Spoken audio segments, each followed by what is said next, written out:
إن الحمد لله نحمده ونستعينه ونستغفره ونعوذ بالله من شرور أنفسنا ومن سيئات أعمالنا من يهده الله فلا مضل له ومن يضلل فلا هادي له وأشهد أن لا إله إلا الله وحده لا شريك له وأشهد أن محمدا عبده ورسوله أما بعد فإن خير الحديث كتاب الله وخير الهدي هدي محمد صلى الله عليه وسلم وشر الأمور محدثاتها وكل محدثة بدعة وكل بدعة ضلالة وكل ضلالة في النار. أعوذ بالله من الشيطان الرجيم. بسم الله الرحمن الرحيم. فليحذر الذين يخالفون عن أمره أن تصيبهم فتنة أو يصيبهم عذاب عليم.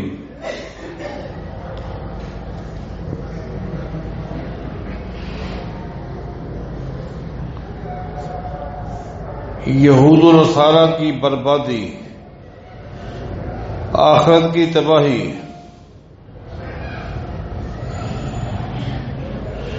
حالانکہ وہ لوگ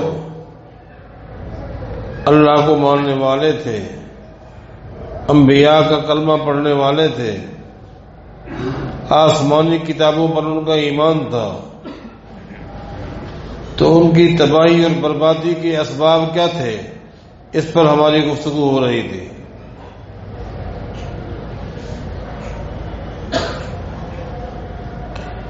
بہت ساری باتیں ہو چکی ہیں. ان اسباب میں سے ایک سبب یہ بھی تھا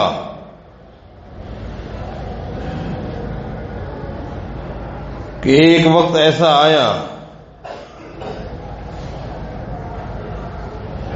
کہ یہود و نصارہ نے اپنے علماء کو، اپنے پیشواؤں کو، سب کو سمجھ لیا تھا، سب کو سمجھ لیا تھا. اتخذوا احبارهم ورهبانهم اربابا من دون اللہ.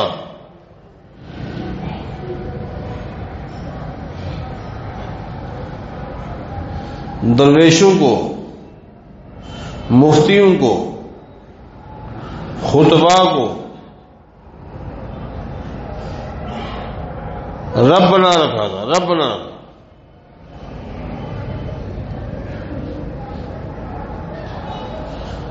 جب قرآن کریم کی آیت نازل ہوئی اتخذوا احبارهم ورهبانهم اربابا من دون اللہ،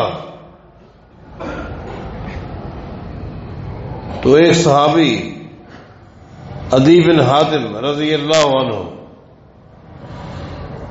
جو یہودیت، جو عیسائیت سے تازہ اسلام میں داخل ہوئے تھے،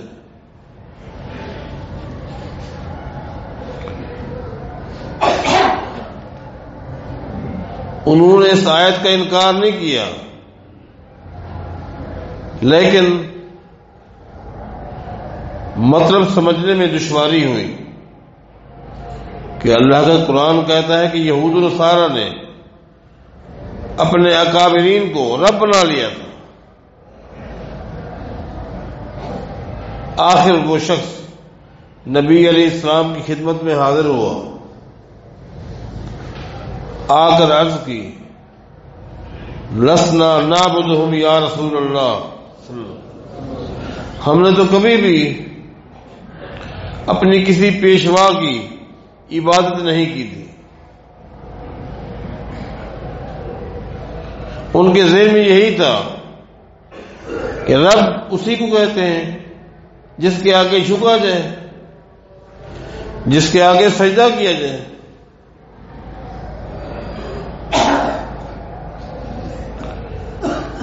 وہ رب کا معنی اتنا ہی جانتے تھے، اس لیے کہا لسنا نعبدہم، ہم تو اپنے علماء کی، اپنے ائمہ کی عبادت نہیں کرتے تھے۔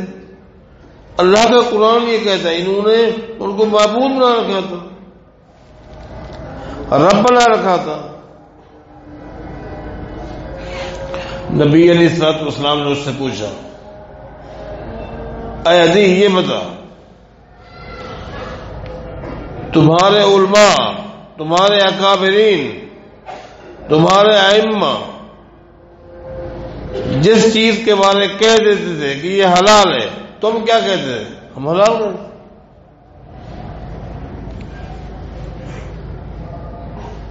مانتے تھے؟ ہاں جی ہاں، جب علماء نے کہہ دیا ہم تو مانتے تھے، جی ہاں۔ نبی علیہ السلام فرماتے یہی ان کی عبادت ہے۔ عبادت صرف سجدے کا نام نہیں ہے، یہ بھی عبادت ہے کہ عالم نے کہہ دیا یہ کام جائز ہے، حلال ہے، تم نے کہا جی ہاں، تم نے گویا عالم کی بات کو دین بنا لیا، جبکہ یہ حق تھا۔ تمہارے سے پوچھتے آپ جو اس کو جائز کہہ رہے ہیں، آپ کے پاس جائز کی دلیل کیا ہے؟ آپ نے گویا کہ اپنے ائمہ کو یہ مقام دیا تھا کہ وہ دلیل کے محتاج نہیں ہے، اللہ، وہ دلیل کے محتاج نہیں ہے، ان کا قول خود دلیل ہے، ان کا فتویٰ خود دلیل ہے۔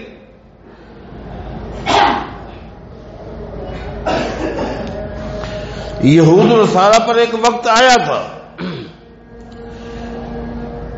احترام میں، تبرکاً، ان کے پاس، ان کے گھروں میں، ان کے دفتروں میں، ان کے مراکز میں تورات بھی ہوتی، انجیل بھی ہوتی، تبرکاً ان کے گھروں میں یہ کتابیں تھیں، ان کا احترام کرتے تھے، لیکن عقیدہ کہاں سے لینا ہے؟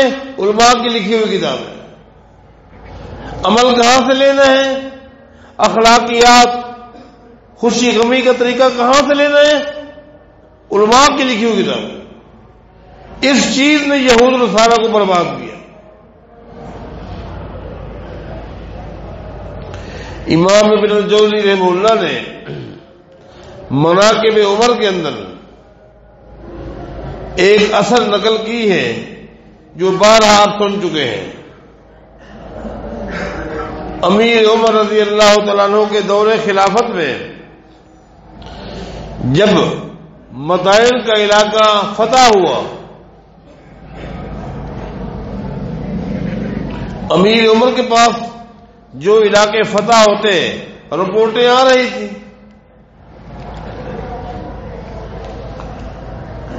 مدائن فتح ہو گیا ہے، رپورٹ لے کر ایک آدمی پہنچ گیا۔ اس رپورٹ میں اس شخص نے ایک بات بتائی امیر عمر کو رضی اللہ عنہ، انا فتحنا مدائن، مبارک ہو امیر المومنین، آپ کو مبارک ہو، مدائن کا علاقہ فتح ہو گیا۔ ٹھیک ہے، آگے کہتے ہیں فَأَصَبْنَا كِتَابًا، جب ہم نے مدائن کو، علاقے کو فتح کیا ہے، ہمارے ہاتھ میں ایک کتاب آئی ہے، ہمارے ہاتھ میں ایک کتاب آئی ہے، فیہ کلام موجب، اس کتاب میں جو گفتگو ہے، جو کلام ہے، آدمی کو محو کر دیتی ہے، بندہ اس کتاب کا گرویدہ ہو جاتا ہے، دل کرتا ہے کہ پڑھتا رہوں یا سنتا رہوں، بڑی پرکشش کتاب ہے۔ وہ شخص لگا کتاب کی تعریف کرنے، کتاب کی خوبیاں بیان کرنے رہا۔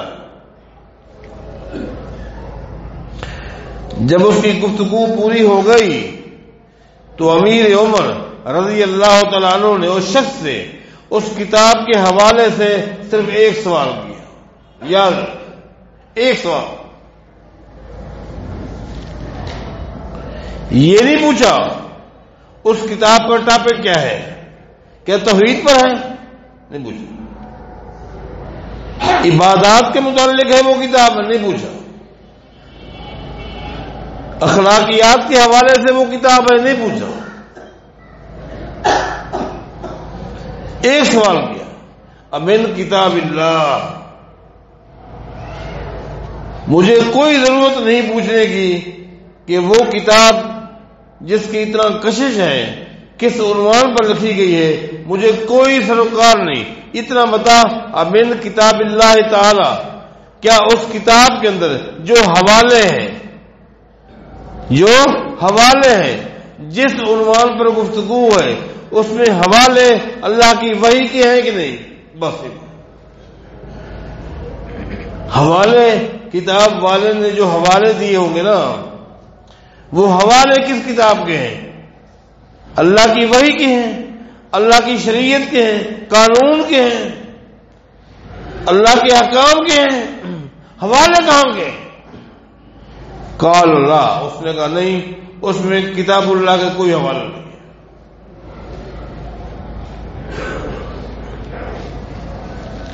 سمجھ رہے ہو؟ آج بھی دنیا ایڑیاں زمین پہ لگا کر سر جھکا کر بیٹھی اس طرح کی کتابیں سن رہی ہے،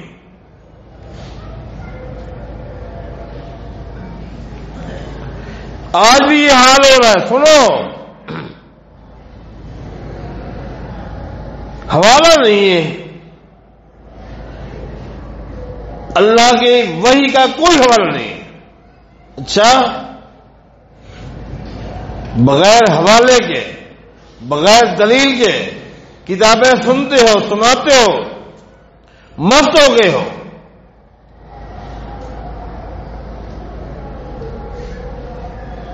جب بندہ حوالوں کا عادی نہیں رہتا، یہ ایسا نشہ ہے کہ شراب کا نشہ بھی ایسا نہیں ہے۔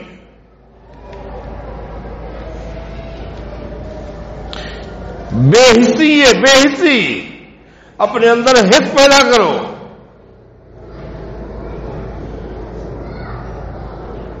سیدنا علی سے پوچھا گیا حس کس کو کہتے ہیں؟ فرماتے کہ لا تنظر من قال وانظر ماذا قال، حس یہ ہے، بیداری یہ ہے، یہ مت دیکھو بات کرنے والا کون ہے، یہ دیکھو کہ بات کس کی کر رہا ہے، بس۔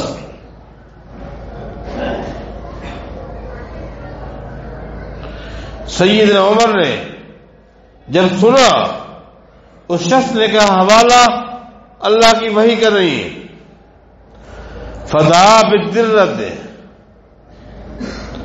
فجعل یضربہ بہا، امیر عمر نے کوڑا منگوایا، کوڑا،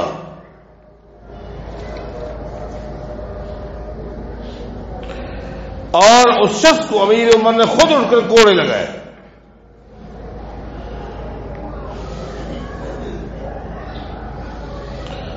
سورہ یوسف کی آیت تلاوت کی اور آخر میں فرمایا سن لے، انما ہلک من کان قبلکم، انما ہلک من کان قبلکم، تمہیں پتا نہیں تم سے پہلی قومیں کیسی برباد ہوئی؟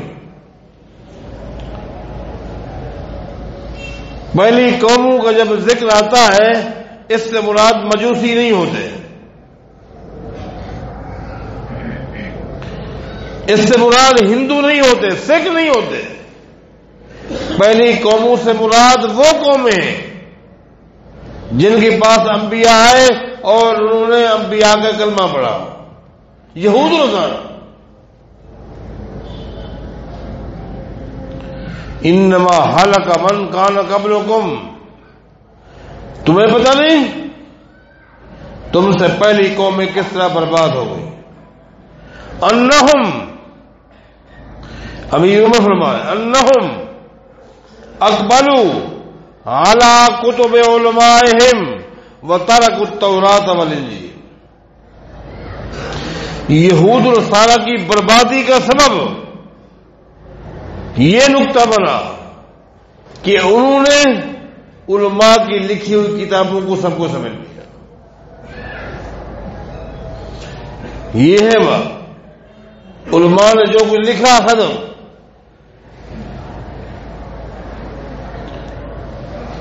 بس جس کو جس عالم کی کتاب سمجھے، لکھ کھولا پڑھا.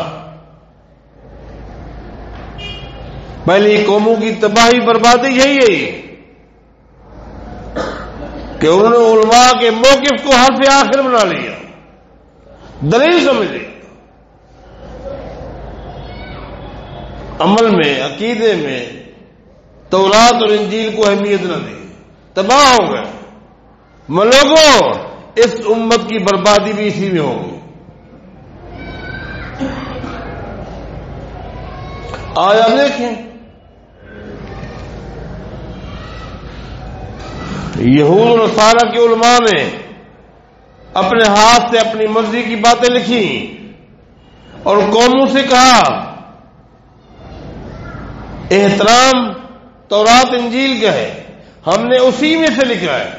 تورات اور انجیل کو پڑھنا ہر آدمی کے بس میں نہیں. آج بھی یہی کہا جاتا ہے، آج بھی یہی کہا جاتا ہے قرآن و حدیث کو سمجھنا ہر آدمی کے بس میں نہیں ہے. علماء نے جو محنت کی ہے لکھ دی ہے، ختم.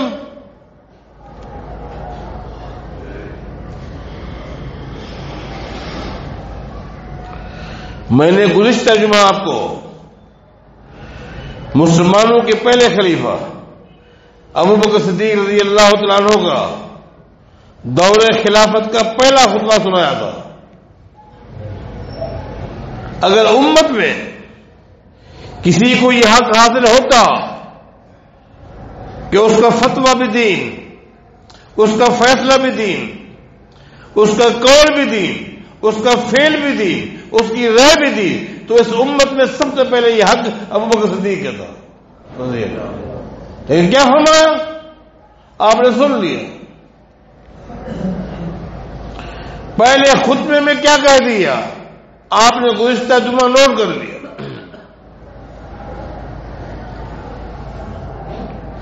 اور رعایا نے بھی یہی سمجھا، رعایا نے بھی یہی سمجھا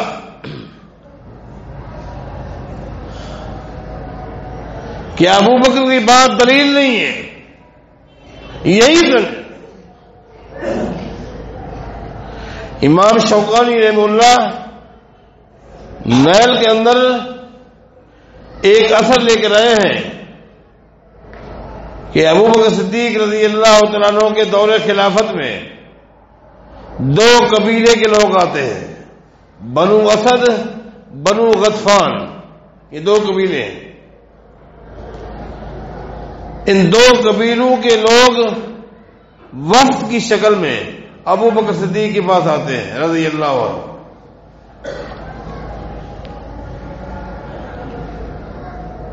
آنے کی وجہ، جی ہاں ہم صلح چاہتے ہیں، ہم صلح چاہتے ہیں. ہمارے ہاتھوں آپ لوگوں کا اور آپ لوگوں کے ہاتھوں ہمارا بے انتہا نقصان ہو چکا ہے، بہت جانیں ضائع ہو چکے ہیں، ہم صلح کے لیے آئے. ابوبکر صدیق رضی اللہ تعالیٰ عنہ نے فرمایا ٹھیک ہے صلح کرتے ہیں، لیکن ہماری کچھ شرائط ہیں. ابوبکر صدیق رضی اللہ تعالیٰ عنہ نے وہ شرائط رکھی. ان شرائط میں ایک شرط یہ بھی رکھی تدون قتلانا وتکون قتلاکم فی النار. ابوبکر صدیق رضی اللہ تعالیٰ عنہ نے فرمایا تدون قتلانا وتکون قتلاکم فی النار، آج تک تمہارے جتنے بندے ہمارے ہاتھوں مر گئے وہ سب جہنم میں گئے، وہ سب جہنم میں گئے، وہ جہنم کا ایندھن بنے۔ لیکن تدون قتلانا، آج تک تمہارے ہاتھوں جتنے ہمارے مجاہدین شہید ہوئے ہیں تمہیں ان تمام کی دیت دینی ہوگی۔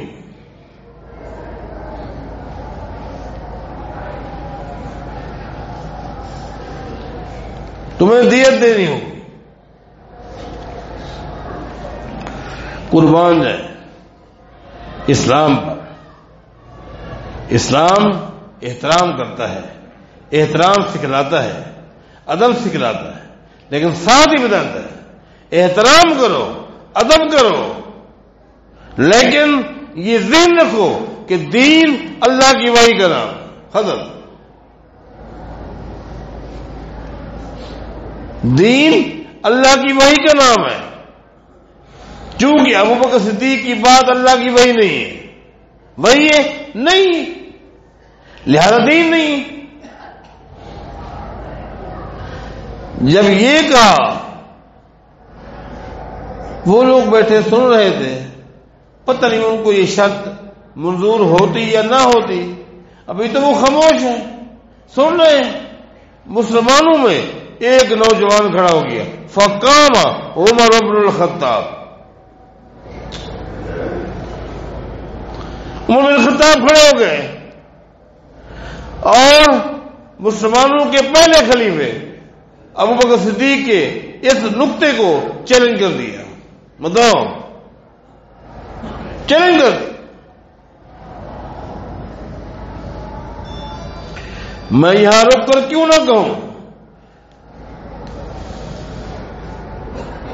اگر ابوبکر صدیق کی بات کو چیلنج کیا جا سکتا ہے، ابوبکر صدیق کے بعد اس امت کا کوئی ایسا شخص بتاؤ جس کی بات کو چیلنج نہیں کیا جا سکتا، کوئی ہے؟ یہ میں کہتا رہا ہوں، کہہ رہا ہوں اور کہتا رہوں، دین کو سمجھو۔ دنیا کا جو شخص تہجد گزار، صوم و صلات کا پابند، دین کا حافظ، قرآن و حدیث کا حافظ، عالم، فاضل، محدث، فقیہ، مجتہد، اگر میرے پیغمبر کے فیصلے کو چیلنج کرے گا دین سے خرج ہو جائے گا۔ کیوں؟ وہ اللہ کی وحی ہے۔ لیکن عمر بن خطاب ابوبکر صدیق کی اس رائے کو، اس نقطے کو چیلنج کر رہے ہیں۔ کوئی کفر کا فتویٰ لگا سکتا ہے؟ نہیں۔ کیوں؟ اس لیے کہ ابوبکر کی بات وحی نہیں ہے۔ وحی اور غیر وحی میں فرق کرو، سمجھو، کہو۔ بس خالی نمازوں کے ڈھیر لگائے جا رہے ہیں، عقیدے کی فہم نہیں، جبکہ بیس عقیدہ ہے۔ عقیدے کی اصلاح نہ کی، یہ عبادات کچرے کا ڈھیر ہے، کوئی فائدہ نہیں۔ فقام عمر بن الخطاب، عمر کھڑے ہو گئے، دنیا دیکھ رہی ہے، دنیا دیکھ رہی ہے، یہ دنیا نقشہ دیکھ رہی ہے کہ پوری دنیا کے مسلمانوں کا حاکم اپنی رائے پیش کر رہا ہے، ان کا نائب عمر بن خطاب چیلنج کر رہا ہے۔ یہ دین ہے، یہ کوئی بے ادبی نہیں، یہ کوئی گستاخی نہیں، اس چیز کی تعلیم ہمیں اسلام نے دی ہے۔ آج امت نے یہ بات نہ سمجھی، بس سر ہلانا سیکھ لیا، سر جھکانا سیکھ لیا۔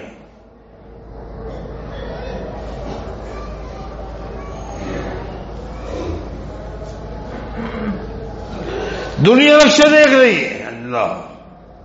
اور میں بتاؤں اس کا معنی یہ قطعاً نہیں کہ عمر بن خطاب ابو بکر صدیق کا احترام نہیں کرتے تھے، کرتے تھے، احترام کرتے تھے۔ میں اکثر تاریخ المدینہ کے حوالے سے ایک واقعہ بیان کیا کرتا ہوں جسے امام ابن شبہ لے کر آئے ہیں کہ امیر عمر رضی اللہ تعالیٰ عنہ کے دفتر میں ایک دن ایک قافلہ آیا، آ کر بیٹھا۔ اس قافلے کا ایک آدمی اپنے ساتھیوں سے کہنے لگا، دفتر میں بیٹھے، دفتر کیوں کیا ہے؟ عمر بن خطاب کا رضی اللہ۔ ان میں سے ایک شخص نے اپنے ساتھیوں سے کہا، ما رأیت رجلا قط ما رأیت رجلا قط خیرا من عمر۔ لوگوں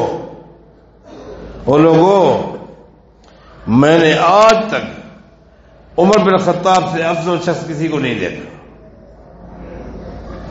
یہ جملہ سیدنا عمر نے سن لیا، اس کو اڑایا۔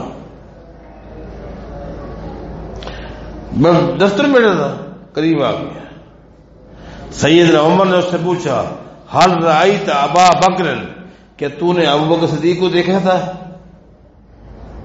ہل رأیت ابا بکر، تو نے کبھی ابو بکر صدیق کو دیکھا تھا؟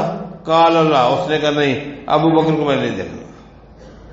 میں لو رأیتہ لضربتک بصوت، اگر تم نے زندگی میں کبھی ابو بکر صدیق کو دیکھا ہوتا، ابو بکر کو دیکھنے کے بعد اگر مجھے کہتا میں نے عمر سے افضل کسی کو نہیں دیکھا، آج کوڑے مار مار کر تیری کمر سے کر لیتا۔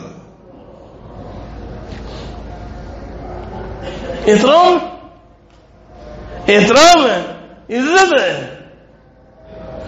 لیکن عزت اور احترام کا معنی جو آج تم نے سمجھا ہے یہ دین نے نہیں بتایا۔ آپ لوگوں نے جو سمجھا وہ غلط سمجھا۔ عزت کا معنی یہ نہیں ہے۔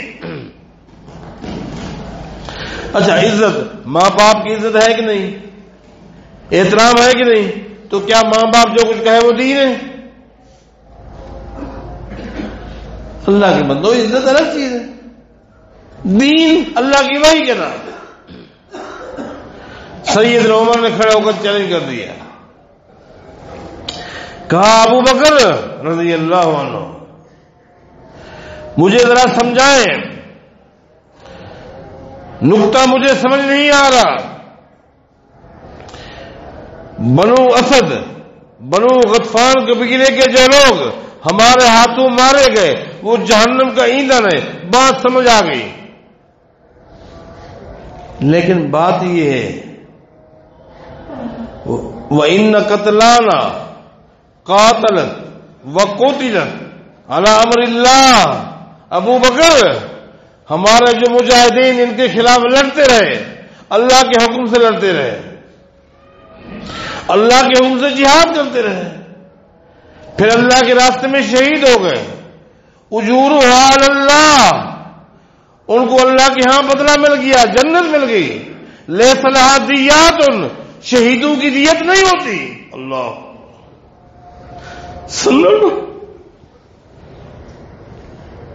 سننا ساری ہو، آگے مجھے کچھ بھی نہیں ملتا، خاموشی ہے۔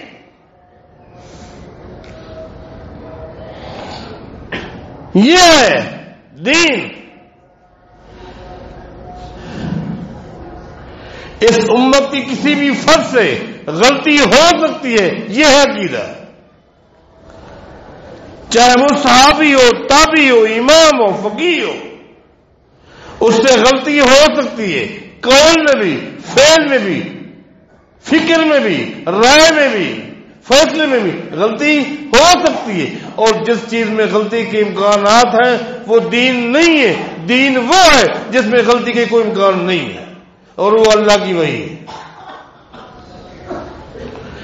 یہود و نصارہ سے یہ غلطی ہوئی، علماء کو رب بنا لیا، جو کچھ کہا اس کو مانتے گئے، فرمایا کہ ایک وقت آئے گا اس امت کی بھی تباہی کا سبب یہ چیز بنے گی، اور آج دیکھ رہے ہیں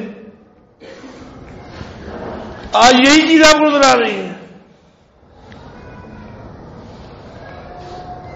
تباہی سے بچو، اپنے آپ کو بچاؤ، اس کا ایک ہی حق ہے، اس کا ایک ہی حق ہے، اس امت کا ایک ایک فرد واجب الاحترام ہے۔ صحابہ واجب الاحترام، تابعین واجب الاحترام، محدثین واجب الاحترام، اولیاء دین واجب الاحترام، والدین واجب الاحترام، اساتذہ کرام واجب الاحترام، مسلمانوں کے مسلمان حکمران واجب الاحترام، یہ سب واجب الاحترام ہے۔ واجب الاتباع محمد رسول اللہ، بات ختم ہو جائے، عقیدہ بھی صحیح ہو جائے گا، عمل بھی صحیح ہو جائے گا۔ اللہ ہمیں توفیق عطا فرمائے۔